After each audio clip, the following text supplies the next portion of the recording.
দল বেঁধে তারাই চলে যারা একা চলতে ভয় পায়। ঈগলের একটি নীতি রয়েছে। ঈগল যখন তার শিকারকে টার্গেট করে তখন শিকার পর্যন্ত পৌঁছানোর পথে তার সামনে যতই বাধা আসুক না কেন সে তা অতিক্রম করে শিকারকে ধরবেই।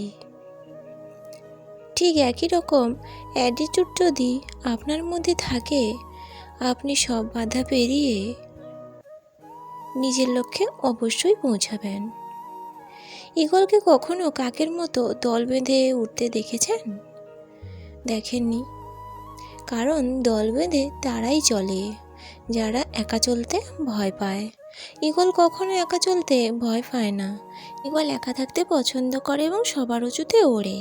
ঈগল নিশ্চুপ থাকে, তবুও ঈগলের মতো ক্ষমতা কারণ নেই। ঈগল কখনো অন্যদের সাথে মেশে না, কারণ সে তার স্ট্যান্ডার্ড মনে রাখে। কেউ আপনার পাশে থাকুক বা না থাকুক, আপনার স্ট্যান্ডার্ডকে মনে রাখতে হবে। আপনার শিকার আপনাকেই করতে হবে, আপনার স্বপ্ন আপনাকে পূরণ করতে হবে।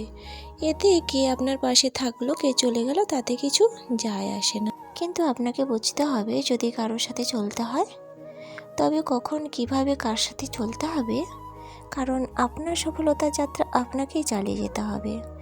যখন একটি ঈগলের 40 বছর হয় তখন তার জীবনের দ্বিতীয়বার বেঁচে থাকার জন্য লড়াই করতে হয়। তার পাখা এতটাই ভারী হয়ে যায় যে সে উঠতে পারে না। তার নখ এতটাই লম্বা হয়ে যায় যে সে শিকার করতে পারে না। তার ঠোঁট এতটাই বেঁকে যায় যে সে মাছ ধরতে পারে না। তখন একটি চ্যালেঞ্জ নয়, তখন এমন কয়েকটি চ্যালেঞ্জের সম্মুখীন হতে হয়। সেই সময় ঈগলের কাছে দুটি উপায় থাকে। হয় সে খারাপ অবস্থাকে মেনে নেবে এবং মৃত্যুবরণ করে নেবে, হয় সে লড়াই করবে, পুনরায় 40 বছরের নতুন লাভ করবে। ঈগল দ্বিতীয় উপায়টাকেই বেছে নেয়। সে প্রথমে তার ঠোঁট দিয়ে ডানাগুলোকে ছিঁড়ে ফেলে, তারপর নখ ও ঠোঁট পাথরে ঠুকে ঠুকে ভেঙে ফেলে, যাতে আবার নতুন নখ ও ঠোঁট পায়। কিন্তু এটা কখনো উপায় নয়, এটা ঈগলের জন্য খুবই বেদনাদায়ক ব্যাপার। এরপর ঈগলের 6 মাসের মধ্যে নতুন নখ এবং ঠোঁট জন্মায়, যা থেকে ঈগল পুনরায় আগের মতন শিকার করতে পারে আর নতুন জীবন শুরু করে। তাই বন্ধুরা, জীবনের লড়াইকে কখনো ভয় পাবেন না, কারণ লড়াই একটা নতুন জীবন, সম্মান এবং সফলতা এনে দেয়। সুতরাং আপনাদের লক্ষ্যের উপর, আপনাকে স্বপ্নের উপর প্রতিনিয়ত পরিশ্রম করে যান।